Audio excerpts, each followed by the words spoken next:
For those of you who do not know who I am and did not stalk me online, which I appreciate, my name is Henry Eisenstein. I've been in the real estate business for about 10 years. I'm a real estate investor, a real estate broker, and I run a coaching company as well. So many years ago, even before college, I was a super depressed kid. I was the quiet kid in the back of the room. I was the kind of kid that never wanted to do my homework. I was the kid who, probably none of you would have bet on to amount to anything. Matter of fact, if we all lined up in a school right now, back then I wouldn't have bet on myself either. I was so depressed to the point where I actually attempted on my life 3 times before the age of 15. So I'm a big advocate of mental health. I was a lost kid for many years.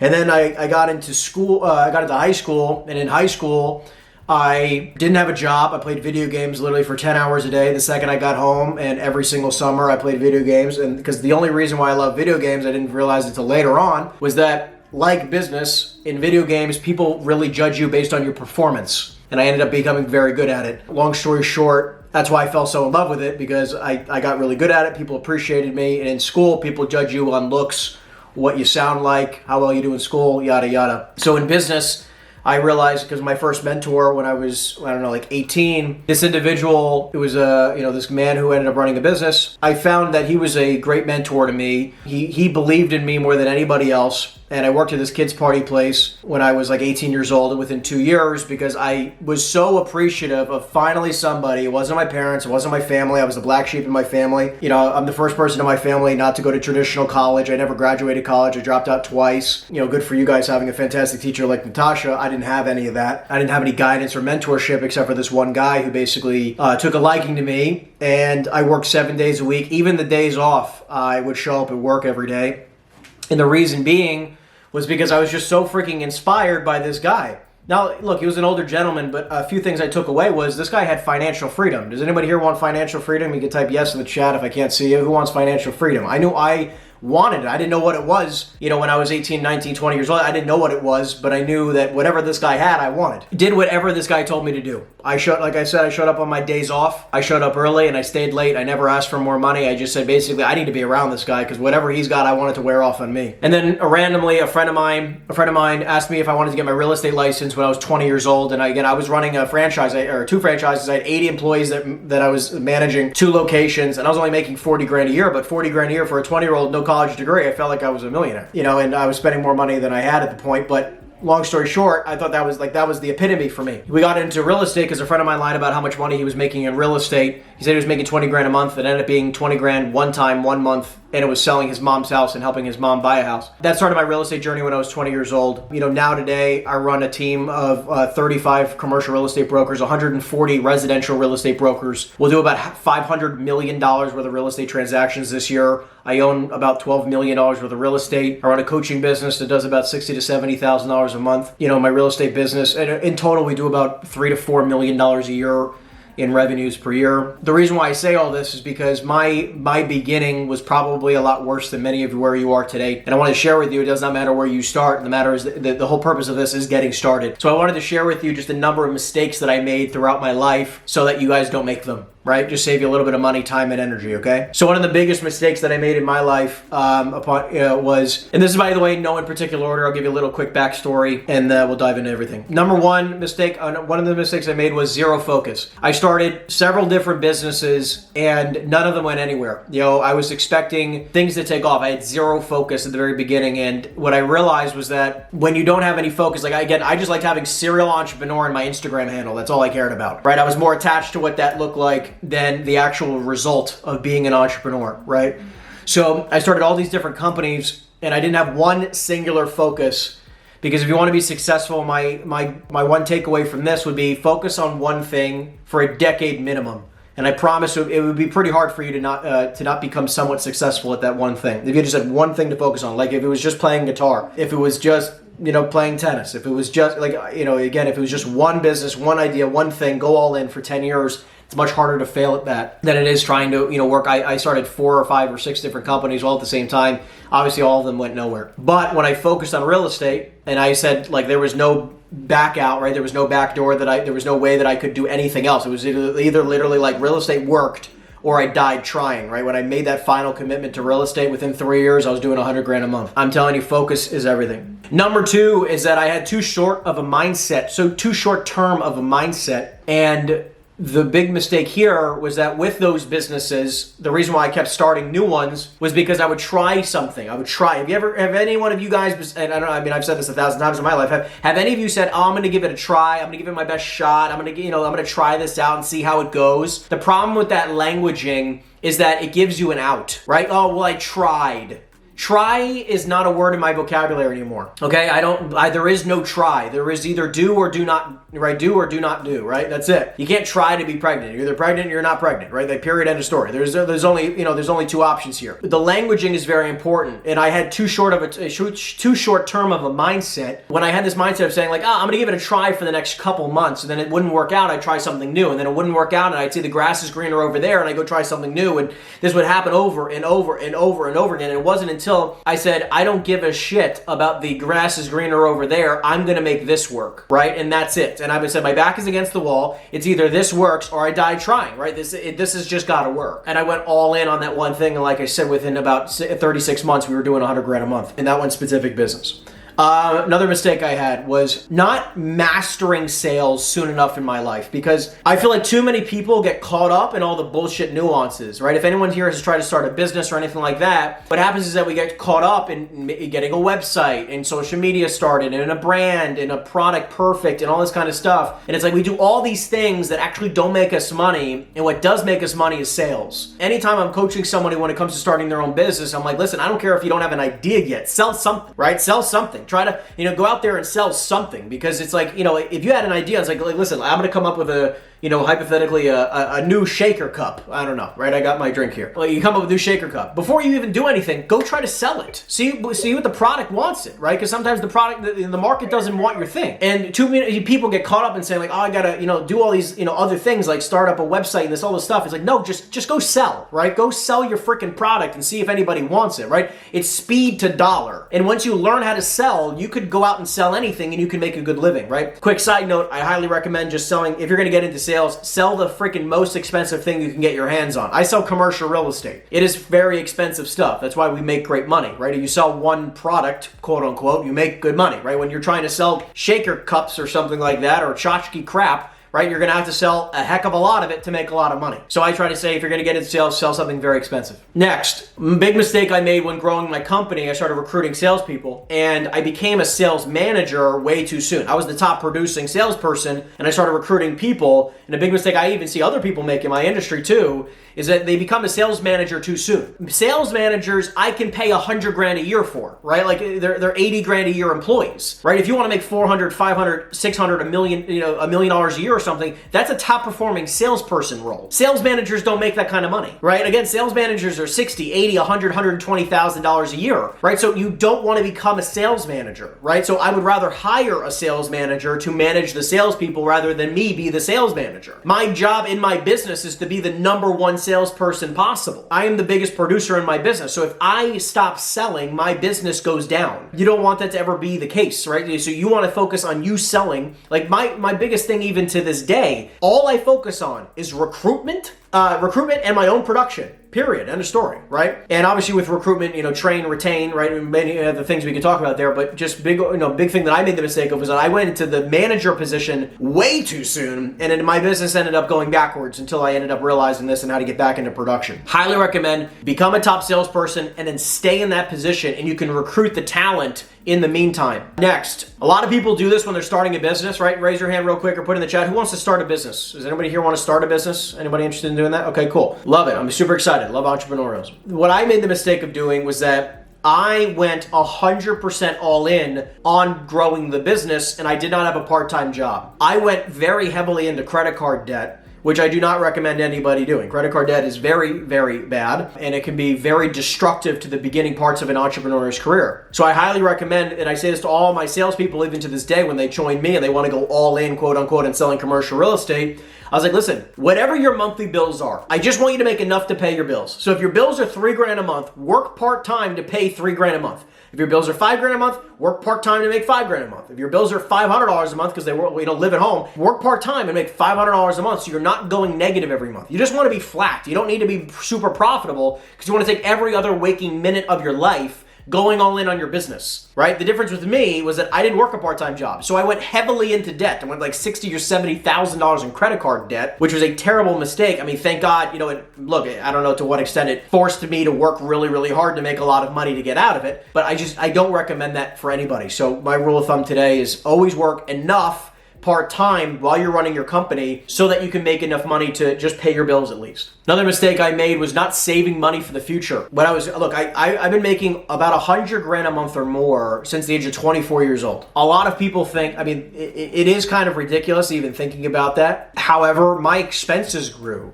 with my income. My parents never taught me about financial literacy. I had to learn it all on my own. So you might think 100 grand is a lot of money, but when you have, let's call it, $40,000 to $50,000 a month worth of overhead, I got 50 grand left. And then the remaining 50 grand, not taking into consideration of taxes even, because that's, again, a large portion of money that you're making. I would find a way to spend $20,000, $30,000, $40,000 a month just on what I was doing regularly. And I would say that it was a business expense. By the way, if someone just says, oh, well, I need more of a business expense for that, it's kind of bullshit. I'm just being honest with you. It's not realistic. You don't need to spend the money because it's a business expense. You should save the money and then invest the money. It's just a stupid way of thinking. I did not think that way. It's all about profit today. We only grow through profit. It's like everything that I do, I'm strategic and we grow through profit. It's more exciting to see profit grow every month. And I don't care if my revenue stayed the same and I can still make money through cutting expenses and being more profitable. I would prefer that. I always joke around with people. I'm like, listen, I'm currently in a business. I found a way to be substantially more profitable than I used to be. I'll give you a quick example. My overhead used to be about 60 to 70% of my gross revenue number, okay, many years ago when I was, again, doing 100 grand a month, which is, 1.2 million a year. That was gross revenues. My expenses were like 700, maybe even 800 grand a year some years while doing that. Now, incredibly high over. I'm going to get into this in a minute, but the problem was I was not paying close enough attention to cutting expenses. Now, my business does about 3 or 4 times as much money as we did back then. Now we do about 300,000 or 400,000 a month. And the problem that I've seen in the past with businesses like mine, similar to me years ago, was that people would be overstaffed, right? They'd be super overstaffed because they look at other people, listen, and this is actually another mistake, listening to old school thinking, right? Now I love my mentors. I have some amazing mentors, but some of them are very old school thinking. So I followed their footsteps. The problem was my mentors had huge staffs, right? Like they had 10, 20 people when they were doing $2 million a year. And there's no freaking reason to have 18 people on staff when you do $2 million a year, especially in my business as an example. You just need to be careful of where you're getting your intel from. So today, it's like I basically work through partnership where I found a way to be at like 90, call it around 90% profitable or profit margins through my way of doing business because I partner with someone who already had operations built out and I give them 10% of gross revenues. But it's way more profitable for me to do it that way, where he makes 10% and covers almost 100% of my overhead versus me worrying about having a gigantic staff for ego. I don't give a shit about ego. I don't care about how many staff I have on my payroll. That doesn't mean anything, right? I'd rather have one person on payroll and make $100 million a year. I don't really care about what my payroll is, right? It's just about my net profit. So if I can find a way to be incredibly profitable, like today we use a lot of VAs and I also leverage support from other partnerships that I've created. Like I have a partnership that I created where I leveraged 100% of his operations he built out, where I just get to run, recruit, train, and produce, right? So I get to keep incredibly high margins and he absorbs 100% of my overhead. And that's it, right? That's why we did exactly the built out the partnership we do, because I get to run faster and he gets to run faster. It's a win-win for everybody. Just be careful about the mentors you listen to, because sometimes, my mentors had huge offices, $5,000, $10,000, $20,000 a month in rent, huge staffs, right? Huge overhead for that, lots of crap, different softwares and so office supplies, whatever. I work, all my people work out of their houses. I work out of my condo here in Miami, right? Like there's no reason to, go, and try to look fancy. I want to be profitable so I can buy a lot of real estate so I eventually could retire and live in the south of France whenever the fuck I want, right? Like that's what I want, right? Like it's not about looking a certain type of way. I'm over that. Just a real quick thing. I was way too late to social media. I've only been doing it really heavily. I probably spend about 10 to 15 grand a month right now on my social media presence. Don't need you to spend that kind of money on it, but I do highly recommend that all of you take the time to get on social media. It's like having a website in the year 2000, by the way. if you don't have a social media presence for your business, no one knows who the heck you are, right? And obviously a lot of what we are today is your brand, like you are the brand, right? Like Henry is the brand. Go build yourself, right, on social media. Go document the journey. You don't have to pretend to be a freaking guru. We joke about this a lot because I run a coaching business, like I said. A lot of people do in the coaching space, right? It's like the people who can't teach. That's what I see a lot of the time in the coaching business specifically, right? It happens all the time for business gurus, and I'm like, this is really freaking annoying. And it's like, what I found is that, like, as somebody who makes substantially more money doing the thing versus teaching it, I don't really care about how much money I make, and I just set my prices to what they are because I know the value I bring, and I don't need to do it for less. I know what my time is worth, so I charge what I charge, and that's enough. But it's really, really important that, like, again, we built that entire brand off of social media and growing that from really nothing a couple years ago, because we were doing it for free, and again, my time just got way too valuable to do it for free anymore. So just keep in mind, it starts with being on social media. Whatever it takes, be on social media. Start with one platform. Go freaking nuts. For many of you, it might be TikTok or Instagram or YouTube Shorts, right? Like, I'm on every single platform. You can just Google me or look me up or whatever. But it's funny. Like, at this point, like, I don't even know what I post half the time. My team, I record a bunch of content. My team posts it, and I get messages saying, "Oh, I really like that video you posted." I'm like, I have no idea what you're talking about. But that's for another day. Another one here, very important one about money. There is small, quick money, and then there is large, slow money. You can choose. Sure, I mean, in our business, commission checks can be $50,000, $100,000, $200,000, $300,000, $400,000. I'm not saying that's no money, but I'm saying I'm trying to make millions, trying to make tens of millions, if not hundreds of millions or more in my lifetime, right? One of the things I say all the time to Natasha, like, I will be a billionaire and you will watch it in real time. It might take me 40 more years to get there, right? I've been doing this 10 years and it's probably gonna take me another 40 to get there, but I will do it in my lifetime. What's important to realize is that small money can be made fast. Big money is typically made over time. And too many people think in too short of a time window, right? So I'll give you an example. It's like the bullshit, stories of people where you can either invest $5 a day and then that $5 a day compounds, right? You all hear that bullshit story, right? Number one, it's not bullshit. It's a very legitimate value to your life. If you want to start investing, I recommend, stop worrying about timing the market or whatever. Invest $10 a day, $5 a day, $25 a day, $100 a day, and cost average for the rest of your life. That over time will always be, incredibly valuable. But the same thing like real estate. The problem with most people in real estate, or especially, as a real estate agent or investor,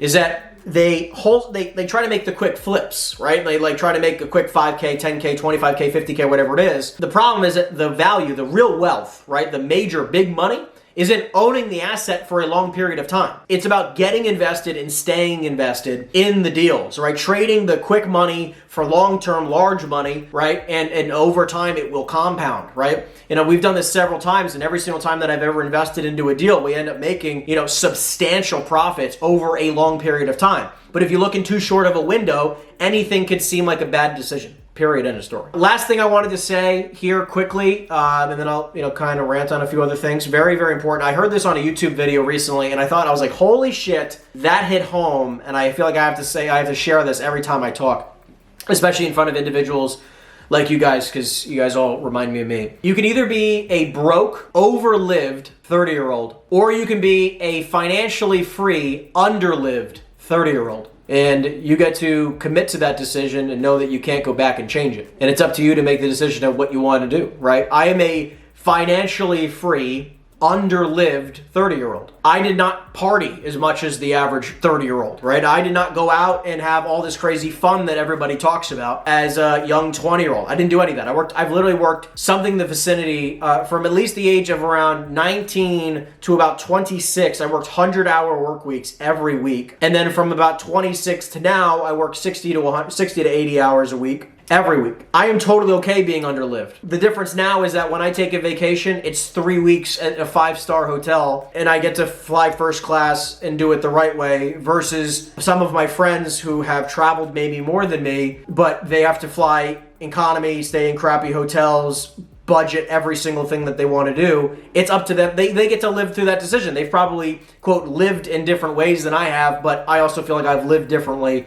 and I will have a different future than they will have. The example here I'm trying to make, and I want you to understand, I feel like I haven't achieved 1/1000th of what I can achieve in my future, or what's possible for my life. I'm sharing this from literally the most humble place in my heart to say, I believe each and every single one of you, even the few of you who might be the quiet kid in the back of the room like me, who maybe nobody would bet on, I'm here to share with you, like, that was me about a decade ago. And over a 10-year period of time of any one of you focusing on one thing, like we've talked about today, you too could be one speaking at a college just like this, or I've been on stages of up to 1,000 people speaking on entrepreneurship, sales, several other business topics, and I am so freaking blessed. You have no idea. To even just be above ground is a blessing to me. It's like I speak on mental health a lot. Like one of my best friends committed suicide about 2 years ago. I have his picture here.